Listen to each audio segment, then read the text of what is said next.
The movie begins on a Kansas highway where a black car is passing through.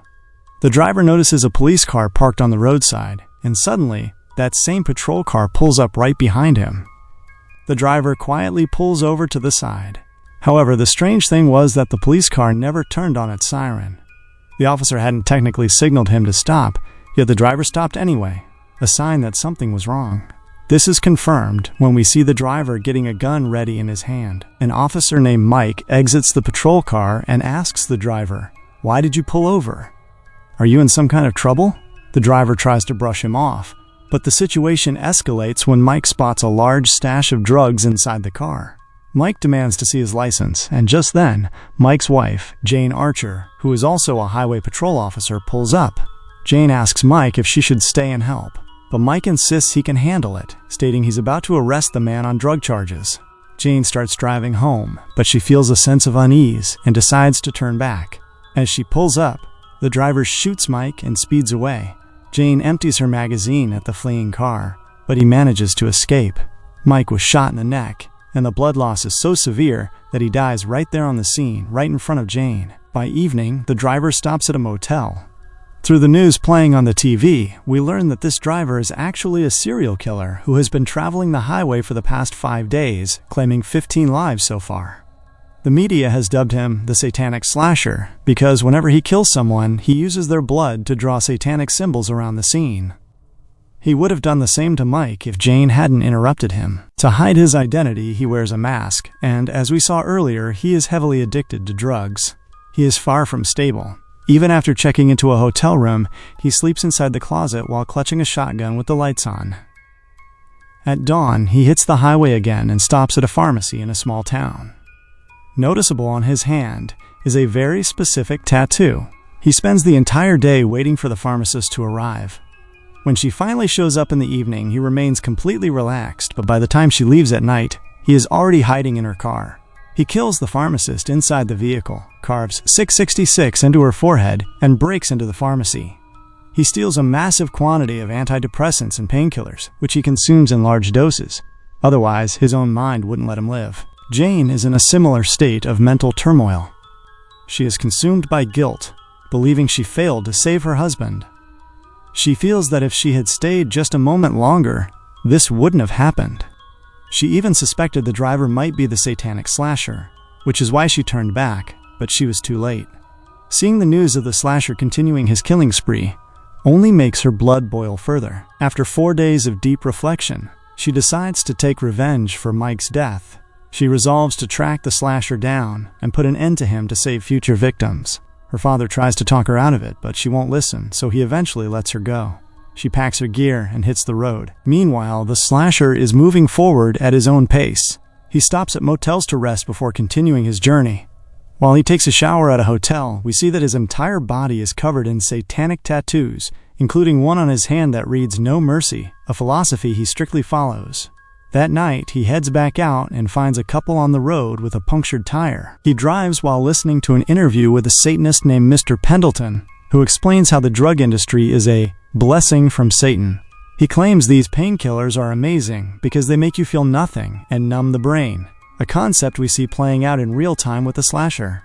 He swallows more pills, parks his car further down the road, and walks back with a hammer to hunt the couple. He dispatches the boy easily, but the girl tries to run away. Suddenly, a truck appears on the road.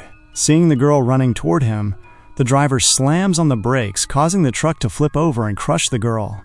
The friction from the truck sliding on the road ignites sparks, leading to an explosion that kills the truck driver as well. Following this, the slasher uses the boy's blood to draw a satanic eye on the car and continues his journey. Whatever his destination is, he is leaving a trail behind so the whole world notices him.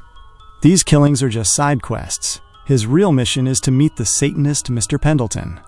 Pendleton had mentioned a way to contact him during his interview, and the slasher follows those instructions by placing an ad in the newspaper. Meanwhile, Jane is moving forward with full determination, reaching out to every contact she has for information, but no one seems able to help. Hoping for a lead, she reaches Illinois to meet FBI agent Jolan, who is investigating the slasher case.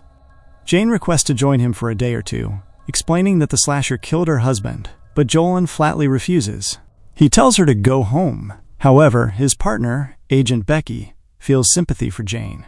That night in her motel room, Jane takes a pregnancy test and discovers she is pregnant. This only strengthens her desire for revenge. The next morning, as she prepares to move on, Agent Becky calls her and asks to meet, promising essential information about the slasher. Becky reveals that the first killing occurred 16 days ago in a place called Death Valley. There, the slasher killed a shopkeeper to steal supplies, money, credit card numbers, clothes, tools, and food. Later, he looted drugs for personal use and robbed a gun shop for pistols, shotguns, ammo, and several grenades. Following that, he robbed a library and stole 2 specific volumes of an encyclopedia, letters N and T.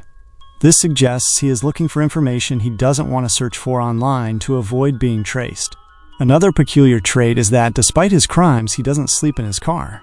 He always checks into a motel. Becky takes Jane to a motel room where the slasher stayed 3 days prior. 3 days after killing Jane's husband, a maid accidentally entered his room, so he butchered her with an axe and covered the room in satanic symbols. Jane is horrified by the scene, but the symbols trigger something in her mind. She remembers a satanic figure named Richard Joshua Reeves, who years ago had taken 13 people hostage in a church and killed them during a ritual, leaving behind the exact same symbols. However, Reeves supposedly died in prison, meaning the slasher is inspired by him. He isn't a copycat, though, because Reeves was a mass murderer while this man is a serial killer. Armed with this information, Jane continues her pursuit. Before she leaves, Becky mentions one more crucial detail. The slasher stole dynamite near Kansas, indicating he is planning something massive. Jane needs to stay alert. While driving, Jane listens to a radio program where a caller suggests that the government is behind the slasher. The theory is that the government keeps criminals in secret military prisons for experiments, and this one escaped. Jane finds the conspiracy theory too far-fetched and changes the channel. Elsewhere, the slasher is in a motel room sharpening a metal pipe. He has marked March 28th on a calendar. A news special plays on TV about satanic killers, mentioning how they always write on walls with blood. Charles Manson is mentioned, but the slasher ignores it.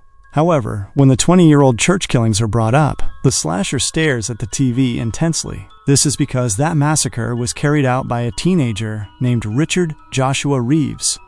The media has no clear photo of him because he always hid his face with his hands, just as this slasher does. The next morning, the slasher arrives at a church and kills the priest by thrusting that sharp metal pipe into his neck, then proceeds to drink his blood. Jane is now deep into her research, even reading the Satanic Bible. She focuses on the phrase, "Open the gates," which the slasher had written in blood. Her search reveals that a band called Demon Fist released an album titled Open the Gates, inviting fans to enter the gates of hell. While it served as a marketing tagline, the underlying demon philosophy suggested it would literally open the gates of hell. Jane checks the album and finds a song about Richard Joshua Reeves, and the album cover features the very church where Reeves committed his massacre. Reeves has a massive fan following. Researching his death, she learns that in 2004, while in prison, he attacked a guard and was subsequently shot and killed. However, his legacy clearly lives on. By tracking the slasher's killing spree, Jane maps out his route and manages to arrive at the exact motel where he is staying. She discovers this by checking the register, which shows an entry under the name R.J. Reeves. Without waiting for the police, Jane heads straight to his room. As we know, the slasher doesn't use the bed. He stays in the closet. He emerges from the closet and attacks Jane. A brutal fight ensues, and Jane manages to hold her own, but eventually, his physical strength prevails. The slasher throws Jane out of the window, grabs his gear, and slips away through the back. Jane was so close. If she had just been a bit more patient, she might have caught him.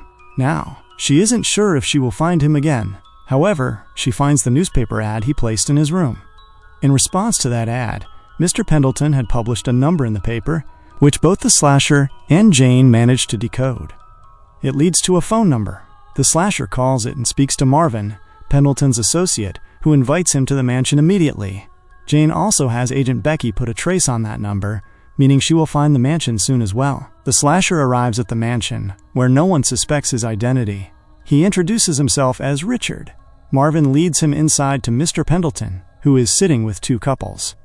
Upon seeing the slasher, Pendleton remarks that his seer told him a visitor would arrive who would have a profound impact on his life. He asks if it's him. The slasher doesn't answer. He just silently watches them indulge in their hedonistic lifestyle. The slasher has come to Pendleton to find a specific person, knowing Pendleton has the connections to find anyone. However, Pendleton is too high to be of use. Marvin, on the other hand, handles everything and is passionate about the satanic cause, much like the slasher. The slasher tasks Marvin with finding this specific individual. Later, the slasher sees the news and realizes Jane is the wife of the officer he killed in Kansas, and that she is hunting him for revenge. He leaves a voice message for Jane, saying, "I'm glad to see you're following my work. I'll leave more pieces for you along the way," referring to bodies, "and on the 28th, I will open the gates. Give my regards to your husband." It's clear that Jane's persistence has made the slasher very angry. In a short time, Marvin finds the man, Leonard Wilkes. As soon as he gets the address, the slasher heads to his car to grab an axe and a gas can. Marvin realizes that this man is the slasher, and that he is going to kill them all. The slasher tells Marvin that his friends are going to hell today, but Marvin is spared because he is a true believer, whereas Pendleton was just using Satanism as an excuse for debauchery. Inside, a drug-fueled party is interrupted as the slasher enters and begins butchering everyone one by one. Pendleton's seer was right. A visitor came and left a deep wound on his life, specifically in his head. After setting the mansion on fire, the slasher notices Jane waiting outside with a sniper rifle. He spots the glint of her scope through the window. Jane tries to stop him with her car, but he rams her off the road and escapes. Another opportunity slips through Jane's fingers. Previously, the police were angry that she didn't wait for them. Now, she is screaming at the police for not arriving on time.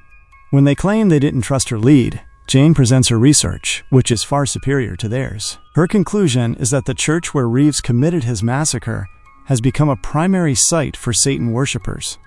Since this slasher identifies as Reeves, he is almost certainly heading to Harrisburg to do something big at that church. Jane is right. We see the slasher arrive in Harrisburg on a specific day, the 28th anniversary of the 3 Mile Island nuclear disaster. First, he goes to the home of Leonard Wilkes, whose address he got from Marvin. He chose Wilkes because he is the manager of the nuclear plant. On the 28th anniversary of the disaster, the slasher plans to cause another one to create a massive hole in the earth, opening the gate to hell. No one has any idea of his true intent. Everyone is thinking too small. Jane is stationed outside the church, but the slasher isn't going there. He's already moved ahead, taking Wilkes and his wife hostage. However, he does leave a message for Jane at the church, 3MI, standing for the 3 Mile Island nuclear plant. Jane finally realizes that the slasher has been leaving hints since the beginning. The nuclear tattoo on his hand was a reminder. The 2 encyclopedia volumes he stole provided the necessary information, N for nuclear power and T for 3 Mile Island. The dynamite he stole was for his ultimate plan: to enter the plant, strap the dynamite to himself, and blow it up to open the gate to hell. Realizing the plan, Jane rushes to the nuclear plant, but the slasher has already used Wilkes to get inside and has begun his destruction with grenades. He kills security guards as he makes his way to the control room. He forces Wilkes to manipulate the reactors and then kills him. Now all that remains is for him to blow himself up. He intends to use a grenade to trigger the dynamite. Since no one can enter the control room, the police have given up. Evacuation orders are issued for the city. For a few hours, everyone watches helplessly as the slasher uses his blood to draw a satanic eye. Jane gets close to him, but they are separated by bulletproof glass. As the slasher picks up a grenade, the head of security flees for his life, leaving behind an assault rifle. Though Jane is struggling to breathe, she picks up the rifle and begins firing at the glass. She focuses her fire on a single spot, eventually creating a small hole. That was all she needed. Jane slides her sniper rifle through the hole and shoots the slasher in the leg, bringing him to his knees. He had already pulled the pin on the grenade, so Jane's next shot hits his hand, causing the grenade to drop and explode at a distance, failing to trigger the dynamite. Finally, Jane fires a shot at his head, which misses slightly and passes through his shoulder. At that moment, the police force storms in and takes control. A massive disaster is averted solely because of Jane. Jane has finished off the slasher, but she receives a shock when the media later reports that the satanic slasher was indeed Richard Joshua Reeves. He hadn't died in prison. The government had lied. The FBI head claims Reeves was hit by multiple bullets, including one to the head that killed him, though we saw that wasn't true. Later, we see Jane, who is pregnant and living in peace. However, she suddenly wakes up from a nightmare where Reeves arrives to kill her. This nightmare haunts her because, deep down, she doubts he is actually dead, and she is right. In the end, we see Reeves being transported back to the same secret prison in Death Valley from which he had escaped. And with that, the movie ends.